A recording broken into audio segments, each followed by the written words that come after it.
Hey, welcome back to the channel. I appreciate you taking the time to check out this video. Today I'm going through my July truck update, which includes the maintenance I've done, the miles I've driven, and the modifications that I've made.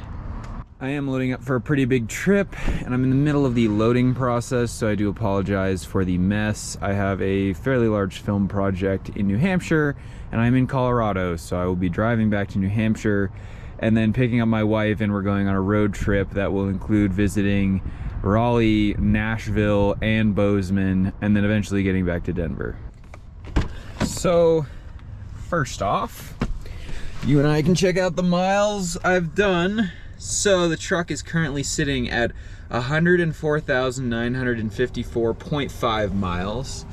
Crossed over 100K in June, and this truck probably before the end of August is gonna have over 110. My extended warranty I purchased through Ford is good for 124, so we're definitely getting up there. Now, in terms of maintenance, I know I mentioned last time I did a lot of my 100,000 mile maintenance items at 90K because I was going on a trip. So a lot of those already got done. I will be due in the next 5,000 to 10,000 for a coolant drain and fill, and then I also need to do my power steering fluid. I usually like to do that every 50K, and so I'm about at it. It's definitely time for me to change it. I just didn't have time to do it before this trip, but I haven't had any problems with my steering, so there's no red flags that would make me want to change it earlier. But certainly if there's a reason I should be changing it sooner than 50K, let me know.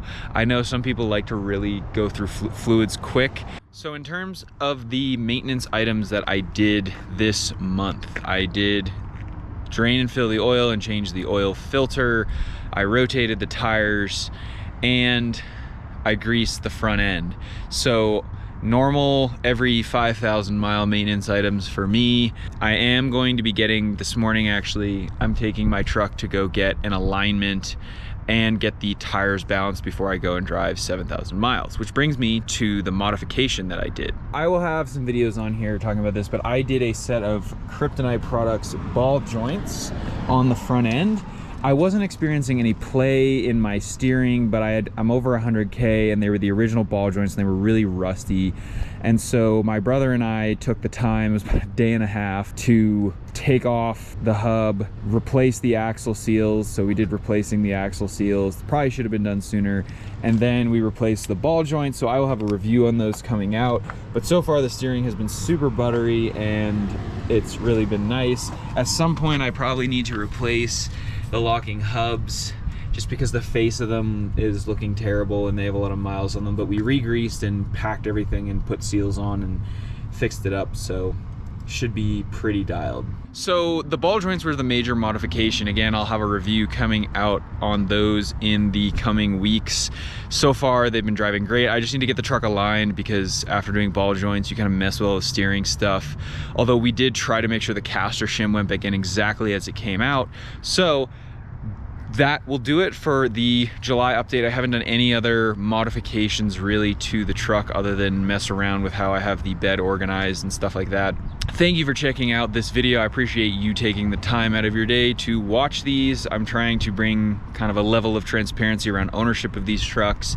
I do believe at this point that owning a diesel, if you're not prepared to spend the money that you would on either a sports car or some other high performance vehicle, probably it's just worth getting a gas. Thank you for watching this video, and we'll see you next time. This has been the July truck update on PowerStroke maintenance.